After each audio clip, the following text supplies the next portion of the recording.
इस science fiction कहानी की शुरुआत होती है कैरल नाम की एक लेडी को दिखाते हुए, जो कि एक डॉक्टर थी और एक अजीब सी चैम्बर के अंदर फंसी हुई होती है। कैरल लगातार अजीब तरीके की मेडिसिन ढूंढकर उसे जमा करती जा रही थी, जिससे कि उसे ज्यादा नींद ना आए, क्योंकि अगर वो गलती से भी सो गई तो उसके साथ बहुत ही बुरी चीजें हो जाएंगी। तभी हमें दिखाया जाता है कि उस चैम्बर के दरवाजे को कोई लगातार पीट रहा है, जैसे कि कोई जबरदस्ती अंदर आने की कोशिश कर रहा था और उनका इंटेंशन कैरल को चोट पहुंचाना था। लेकिन कैरल तो उन दरवाजों को ओपन ही नहीं करती। लेकिन आखिरकार कैरल के साथ ये सारी चीजें क्या हो रही थी, इसके लिए हमें कुछ समय पहले जाना पड़ेगा। कुछ समय पहले की बात में हमें एक स्पेसशिप दिखाई जाती है जो कि आसमान से लैंड हो रही थी धरती की तरफ। उसके कई सारे सिस्टम्स खराब होने के कारण वो आउट ऑफ कंट्रोल हो गई और वो अपनी स्पीड भी कंट्रोल नहीं कर पा रही थी, जिसकी वजह से वो स्पेसक्राफ्ट डायरेक्टली जमीन की तरफ आते हुए पूरा ब्लास्ट हो गया और उसके कई सारे मलबे चारों तरफ गिरने लगे थे। सभी लोगों ने इस खतरनाक मंजर को अपनी आंखों से ही देखा था। अब नासा के हेडक्वार्टर वाली इन सारी चीजों के ऊपर इन्वेस्टिगेशन करने लगी कि आखिर ये खराबी कहां से आ गई। उस स्पेसक्राफ्ट के बड़े बड़े मलबों को भी अच्छे से जांच पड़ताल करने लगी कि आखिरकार इनके अंदर कोई डिफरेंसेस मौजूद है कि नहीं। अब हमें स्पेसक्राफ्ट के एक बहुत ही बड़े मलबे को दिखाया जाता है, जिसके चारों तरफ पुलिस ऑफिसर्स खड़े थे और वो वहां पर इन्वेस्टिगेशन कर रहे होते हैं। नासा के कई सारे हेड मेंबर्स भी वहां पर आए हुए थे अपनी इन्वेस्टिगेशन करने के लिए। जब वो सारे मलबों का अच्छी तरीके से जांच पड़ताल की गई तो उन वैज्ञानिकों को पता चला कि स्पेसक्राफ्ट के पार्ट्स के ऊपर अजीब तरीके के ऑर्गेनिजम्स मौजूद है और ये ऑर्गेनिजम्स किसी भी इन्वायरमेंट में जिंदा रहने की एबिलिटी रखते हैं। जल्द से जल्द ये सारी खबर चारों तरफ फैल गई और सभी को लगने लगा कि ये एलियन स्पीशीज है जो कि स्पेस से आई हैं। नासा वाले इन सारी चीजों पर और ज्यादा रिसर्च करना चाहते थे, इसीलिए वो सारे मलबों को अपने अंडर ले लेते हैं। अब ये बात इतनी ज्यादा बढ़ गई थी कि उस जगह के डायरेक्टर को वहां पर बुलाया गया। वो खुद अपनी आंखों से ये ऑर्गेनिजम्स को देखना चाहते थे, जो कि अब उस मलबे के पास चले गए होते हैं। सारी इंफॉर्मेशन कलेक्ट करने के बाद डायरेक्टर जब वहां से निकल ही रहे थे, तभी अचानक उसके पास एक छोटी लेडी आ जाती है, जिसके पास वही स्पेसक्राफ्ट का एक छोटा सा टुकड़ा मौजूद था और उस टुकड़े के ऊपर तो वही ऑर्गेनिजम्स के छोटे छोटे डॉट्स मौजूद होते हैं। जैसे कि जब वो लड़की डायरेक्टर को दे रही थी तो डायरेक्टर के हाथ में उसकी वजह से चोट लग गई। डायरेक्टर इन बातों को इग्नोर करके अपने घर पर वापस चला जाता है। लेकिन जब डायरेक्टर रात को सो रहा था तब उसका चेहरा बहुत ही अजीब तरीके से किसी लिक्विड सब्सटेंस से ढक चुका है। डायरेक्टर बहुत ही ज्यादा तड़प रहा था और शायद ये सारी चीजें उसके हाथ पर वो चोट लगने की वजह से हुई हैं और अब डायरेक्टर की हालत बहुत ही ज्यादा खराब भी होने लगी थी। लेकिन सुबह होने पर हमें डायरेक्टर एकदम नॉर्मल तरीके से दिखाया जाता है। उसे जो भी प्रॉब्लम हो रही थी वो अचानक किसी रीजन की वजह से ठीक हो गई। लेकिन डायरेक्टर के फेशियल एक्सप्रेशंस काफी ज्यादा अलग लग रहे होते हैं और उसकी पूरी पर्सनालिटी ये एकदम से चेंज हो चुकी थी। डायरेक्टर सीधा अपनी वाइफ को कॉल करता है, जिसके साथ उसका बहुत ही पहले डाइवोर्स हो चुका था और वो लेडी और कोई नहीं बल्कि कैली होती है, जिसे कि हमने कहानी की शुरुआत में देखा था। डायरेक्टर कैली को कहता है कि मुझे मेरे बेटे से मिलना है जो कि तुम्हारे पास मौजूद है। लेकिन कैली बता रही थी कि कोर्ट के अकॉर्डिंग मेरा बच्चा मेरे पास रहेगा। डायरेक्टर तो बहुत ही ज्यादा रिक्वेस्ट करने लगा कि वो मेरा भी बेटा है, इसीलिए तुम उसे मुझे मिलने दो। लेकिन कैली तो सीधा फोन रख देती है और उससे बात ही नहीं करती। अब कैली जॉब पर जाने के लिए अपने एक कलीग जिसका नाम बैन होता है उसके साथ कार में मौजूद थी। कैली बैन को सब कुछ बताती है कि किस तरीके से उसका एक्स हस्बैंड चाहता है कि वो मेरे बेटे से मिले। तभी बैन ने समझाया कि ये उसका हक है, तुम्हारे बेटे को एटलीस्ट फादर की कमी ना महसूस हो, इसीलिए कभी उन दोनों को मिल लेने दिया करो। ये बातें अब कैली ने काफी अच्छी तरीके से समझ ली थी, इसीलिए वो अपने बेटे को लेकर अपने एक्स हस्बैंड के घर पर चली गई। थोड़ी देर के लिए वो उसे उसके घर पर छोड़ देती है ताकि वो दोनों बाप बेटे एक दूसरे के साथ टाइम स्पेंड कर सके।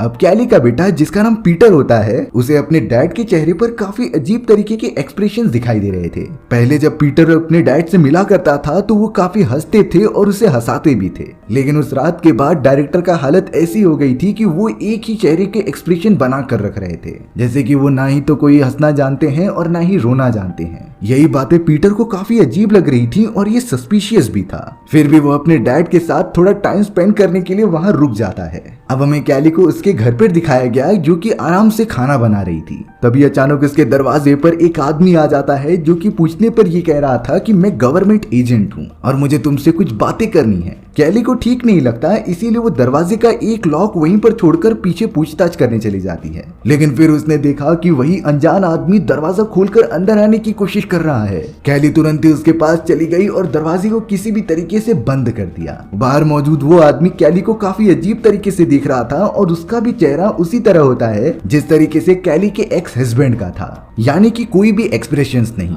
कैली जब कुछ समय बाद अपनी गाड़ी लेकर बाहर जाती है तो वो तब जाकर ज्यादा शॉक हो गई जब उसकी मुलाकात कई सारे ऐसे लोगों से होती है जो उसे घूर घूर कर देख रहे थे और इनका भी चेहरा कुछ उसी गवर्नमेंट एजेंट के आदमी जैसा था जो बहुत ही ज्यादा खतरनाक और डरावना लग रहा होता है। कैरल इन सारी चीजों से बहुत ही ज्यादा शॉक हो चुकी होती है कि आखिर इन लोगों को हुआ क्या। वो जब अपने ऑफिस में भी पहुंची तो कई सारे लोग उसी तरह इमोशनलेस होकर खड़े हुए थे। देखकर ऐसा लग रहा होता है कि उनके अंदर कोई भी भावनाएं नहीं मौजूद हैं और वो सिर्फ लगातार उन लोगों को घूरते जा रहे हैं जो नॉर्मल होते हैं। कैरल को अब काफी टेंशन आने लगती है कि आखिर ये केसेस ऐसे कैसे बढ़ रहे हैं और इन लोगों को आखिरकार हुआ क्या जिससे कि इस तरीके का बर्ताव हो रहा है। कैरल तुरंत ही अपने ऑफिस के अंदर चली गई और इस बात का पता लगाने लगी कि ये केसेस कहां हो रहे हैं। उसे तो कई लाखों रिजल्ट मिलते हैं जिसमें कि कई लोग यही बात कर रहे थे कि हमारे रिलेटिव्स और कई लोग इसी तरीके से इमोशनलेस हो गए हैं, जैसे कि पूरी बॉडी उनके कब्जे में है ही नहीं और कोई और उन्हें कंट्रोल कर रहा है। कैरल कुछ नहीं समझ पाती क्योंकि ये कोई वायरस का तो काम नहीं हो सकता। इसीलिए अब उन केसेस के बारे में बात करने के लिए वो अपने दोस्त बैन के पास चली जाती है और उससे सारी बात बताती है। बैन भी चौंक गया था क्योंकि उसने भी ये केसेस हाल ही में होते हुए देखे थे, पर इनकी क्वांटिटी काफी ज्यादा बढ़ती जा रही थी। इसीलिए बैन और कैली सीधा एक डॉक्टर के पास जाते हैं जो कि इन्हीं सारी चीजों के एक वैज्ञानिक थे। वो कई दिनों से इन पेशेंट के ऊपर रिसर्च कर रहे होते हैं जिससे कि उन्हें एक डार्क रियलिटी पता चली। वो डॉक्टर ने दोनों को बताया कि जो स्पेसक्राफ्ट पृथ्वी पर लैंड हुआ था उसके अंदर हमने कई सारे माइक्रो ऑर्गेनिजम्स देखे हैं जो कि एलियन स्पीसीज के थे और यही ऑर्गेनिजम्स हवा के थ्रू और कई सारे मीडियम से फैलते हुए इंसानों के बॉडी में जा रहे हैं और उनके डीएनए और नर्वस सिस्टम को पूरी तरीके से अपने में कंट्रोल करके उनकी बॉडी पर कब्जा कर रहे हैं। यही एलियन माइक्रो ऑर्गेनिजम्स का रिजल्ट होता है कि सभी इंसान इमोशनलेस हो गए हैं और उनकी बॉडी जरा भी उनके कब्जे में नहीं है। ये बातें सुनकर कैरल और बैन एकदम से शॉक हो गए कि आखिर ये कैसे हो सकता है। एलियन जैसी तो कोई भी चीज नहीं हुआ करती थी, लेकिन अब जो हो रहा है ये सच्चाई है। यानी इसका मतलब ये है कि जितने भी लोग अजीब तरीके से बिहेव कर रहे थे वो एलियन वायरस से इन्फेक्टेड हो चुके हैं और यही एलियन माइक्रो ऑर्गेनिजम्स लगातार अपनी आबादी बढ़ाते जा रहे थे। कैरल को तो सबसे पहले अपने बेटे की फिक्र होती है, इसीलिए वो तुरंत ही अपनी गाड़ी लेकर घर की तरफ चली गई थी। जब वो अपने हस्बैंड डायरेक्टर का दरवाजा ओपन करती है तो वहाँ पर पहले से ही कई सारे लोग बैठे हुए थे। कैरल तुरंत ही अपने एक्स हस्बैंड से पूछने लगी कि मेरा बेटा पीटर कहाँ पर मौजूद है। तभी डायरेक्टर बताता है कि वो अपने दोस्त के साथ खेलने गया है। कैली इस बात को बिल्कुल भी नहीं मानती, इसीलिए वो डायरेक्टली ऊपर चली जाती है अपने बेटे का सामान रखने के लिए। उसे जरा भी भरोसा नहीं था कि उसका एक्स हस्बैंड उसके बच्चे का ख्याल रख पाएगा। पर कैली जैसे ही वापस नीचे की तरफ जाने लगी तब पता चला कि उन लोगों ने दरवाजा बंद कर दिया है। इस बात से वो समझ जाती है कि कुछ न कुछ गड़बड़ है। फिर थोड़ी देर बाद कैली का हस्बैंड उसके पास आकर कहता है कि सिर्फ तुम्हें अपनी आंखें बंद करनी होंगी। जब तुम अपनी आंखें खोलकर कॉन्शियसनेस में वापस आओगी तो तुम्हें जरा भी दर्द नहीं होगा और वो तुम्हें अपने कंट्रोल में कर लेंगे, जिससे कि तुम हमारी टीम में शामिल होकर हम सबकी मदद करना। इस बात से कैली को समझ में आ जाता है कि उसका हस्बैंड और इस कमरे में मौजूद जितने भी लोग हैं वो इन्फेक्टेड हो चुके हैं। इसीलिए कैली जल्द से जल्द उस जगह से भागने की कोशिश करती है वहां से बचकर, पर उसका एक्स हस्बैंड काफी तेज भागता था, इसीलिए वो कैली को आकर पकड़ लेता है। उसने तो कैली के मुंह के ऊपर उल्टी कर दी थी जो कि उन एलियंस ने ही करने के लिए कहा होता है। कैली बिल्कुल भी नहीं समझ पाती कि आखिर वो क्या करे, लेकिन उसने अपने मुंह को साफ किया और अपने हस्बैंड को दूर ढकेलकर वहां से बाहर निकल गई। वो अपनी कार की मदद से जल्द वहां से दूर जा रही थी, क्योंकि अगर इन लोगों ने कैली को भी इन्फेक्टेड कर दिया तो वो अपने आप को नहीं कंट्रोल कर पाएगी। लेकिन फिलहाल के लिए कैली को सिर्फ और सिर्फ अपने बेटे की फिक्र हो रही थी कि वो कहां पर मौजूद है। उसे ढूंढने के लिए वो अपनी कार से लगातार आगे बढ़ने लगी। लेकिन अब थोड़ी ही देर बाद सामने की तरफ एक वैन खड़ी हुई होती है जहां पर कई पुलिस ऑफिसर्स और कई लोग जमा थे। कैरल ने जब ध्यान से देखा तब उसे पता चला कि ये सभी लोग इन्फेक्टेड हो चुके हैं और जो भी नॉर्मल इंसान दिख रहा था वो उसे इन्फेक्टेड करके अपनी कम्युनिटी बढ़ा रहे थे।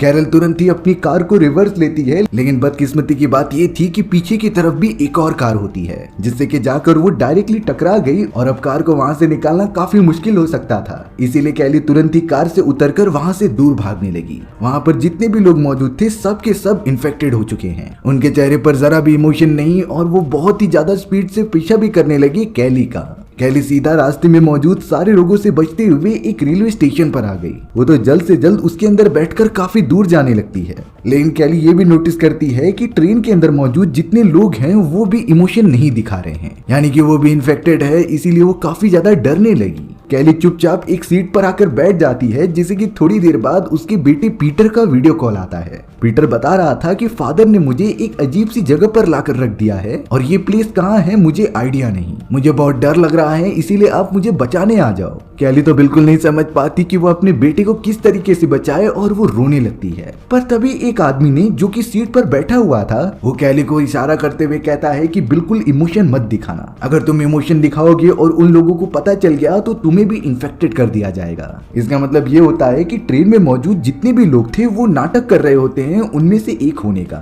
जिससे कि उनके ऊपर हमला न किया जाए और वो सुरक्षित रहें। कैली भी अब उनकी बात मानकर अपने इमोशन को कंट्रोल करती है और चेहरा एकदम नॉर्मल कर लेती है, यानी कि किसी भी कंडीशन में उन्हें कोई एक्सप्रेशंस दिखाना ही नहीं है। थोड़ी ही देर के अंदर ट्रेन में वही सारे लोग आ गए थे जो कि इन्फेक्टेड थे और वो नोटिस कर रहे होते हैं कि कौन इसमें नॉर्मल इंसान है। एक औरत जो कि नॉर्मल होती है वो काफी गुस्सा हो गई क्योंकि उसके हस्बैंड को बहुत ही बुरी तरीके से मार दिया गया था, इसीलिए वो काफी गुस्सा होकर बाहर आई और उन सारे इन्फेक्टेड लोगों के ऊपर मारने लगी। इस बात से अब बाकी सारे लोग भी वहां से भागने लगते हैं जिनके पीछे वही इन्फेक्टेड लोग पड़ चुके थे। वो इन्फेक्टेड लोग तो अपने मुंह से लिक्विड फेंक रहे होते हैं जो अगर किसी भी नॉर्मल इंसान के मुंह में चला जाए तो वो धीरे धीरे उन्हें अपने कंट्रोल में कर लेगा। इसी वजह से सभी लोग एक दूसरे चैम्बर में आ जाते हैं जहां पर वो सुरक्षित रहेंगे। पर उन सारे एलियन ज़ॉम्बीज की संख्या इतनी ज्यादा हो गई थी कि वो डोर को भी तोड़कर उनके ऊपर हमला करने लगे। एक के बाद एक जो भी इन्फेक्टेड लिक्विड को कंज्यूम कर रहा था वो कंट्रोल हो जाता है उन्हीं की कम्युनिटी में।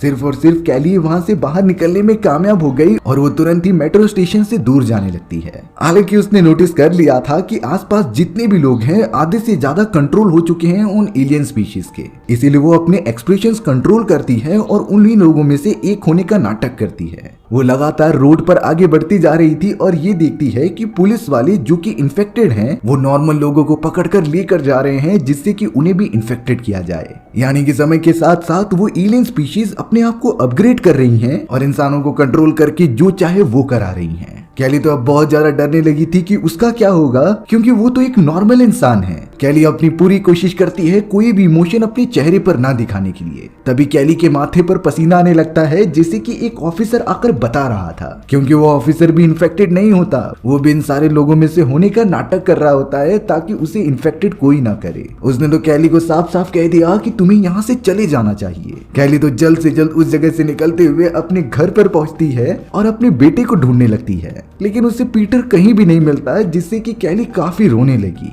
वो डायरेक्टली वहां से ट्रैवल करते हुए अब बेन के पास आती है और उसे सारी बातें बताती है। वो दोनों तो अभी भी उसी डॉक्टर के पास मौजूद थे जिसने उन सभी को बताया था उस खतरनाक एलियन स्पीशीज के बारे में। वो डॉक्टर उन सभी को थोड़ी और इन्फॉर्मेशन देता है कि ये वायरस लगातार फैलते जा रहा है और अगर ये एलियन वायरस जिस भी इंसान की बॉडी में चला गया तो वो एक भी बार अगर सोएगा तो ये एलियन वायरस उसके ऊपर हावी हो जाएंगे। यानी कि ये एलियन वायरस तब तक काम नहीं करते जब तक इंसान सो नहीं जाते। सोने के बाद ये पूरी तरीके से उनके दिमाग पर काबू कर लेते और उनकी बॉडी को भी कंट्रोल करना स्टार्ट कर देते। यही चीजें अब एलियन स्पीशीज को काफी खतरनाक बना रही थी क्योंकि वो किसी भी मीडियम से फैल सकते थे और अब उनमें से भी किसी को कंफर्म नहीं था कि कौन इन्फेक्टेड है और कौन नहीं। इसीलिए वो सभी लोग डिसाइड करते हैं कि वो किसी को भी सोने नहीं देंगे। डॉक्टर उन सभी को एक और सलाह देता है कि यहाँ से 20 किलोमीटर की दूरी पर एक लेबोरेटरी है, वहाँ पर काफी एडवांस दवाइयाँ रखी गई थी। अगर हमें सारे मेडिसिन प्रॉपर टाइम पर मिल गए तो हम इस वायरस से बच सकते हैं, लेकिन उस जगह पर जाने के लिए बहुत ही खतरों का सामना करना पड़ेगा।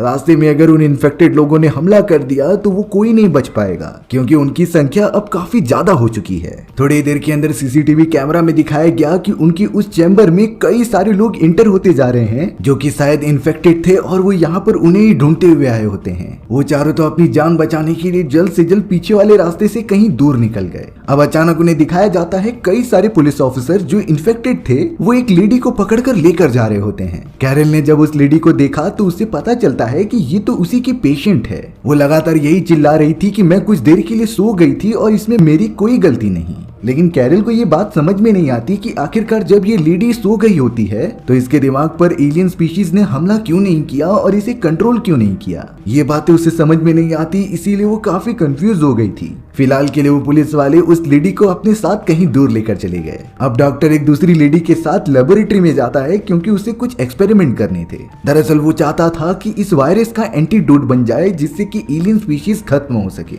वहीं अब कैरल बेन के साथ चली जाती है और उससे बार बार पूछती है कि आखिरकार मेरे पेशेंट की बॉडी पर वो एलियन स्पीशीज ने हमला क्यों नहीं किया, मुझे इस बारे में जानना है। इसीलिए कैरल उसका रिपोर्ट देखने चली गई। कैरल और बेन जब उस लेडी का रिपोर्ट चेक करते हैं तो पता चला कि उसे चिकन पॉक्स हुआ था, यानी कि उसके एक दिमाग का छोटा हिस्सा काम नहीं करता था, जिससे कि शायद उसकी बॉडी में पहले से ही बीमारी रहने के कारण वो सारे एलियन स्पीशीज उसके बॉडी पर कब्जा नहीं कर पाए। वो दोनों तो इस बारे में और डिटेल जानकारी इकट्ठा करने लगे थे जिससे कि उन्हें एलियन स्पीशीज की कमी के बारे में पता चल सके। तभी कैली को याद आता है कि उसके बेटे पीटर को भी कुछ समय पहले चिकन पॉक्स हुआ था और यही सेम बीमारी उसे भी हुई थी जो ठीक हो रही होती है। यानी कि इसका मतलब ये हुआ कि उसके बेटे के दिमाग पर भी ये एलियन स्पीशीज हमला नहीं कर सकते। यही रीजन होता है कि पीटर बार बार कैली को कॉल कर रहा था और बता रहा था कि मैं कहाँ हूँ। कैली तो इस बात से थोड़ा सा निश्चिंत हो जाती है। अब बेन ने सीधा डॉक्टर को कॉल कर दिया था जो कि लेबोरेटरी में एंटीवायरस बनाने का ट्राई कर रहा होता है। हालांकि बेन ने उससे कहा कि हमें बहुत ही सटीक एंटीडोट चाहिए जो इस वायरस को खत्म कर दे,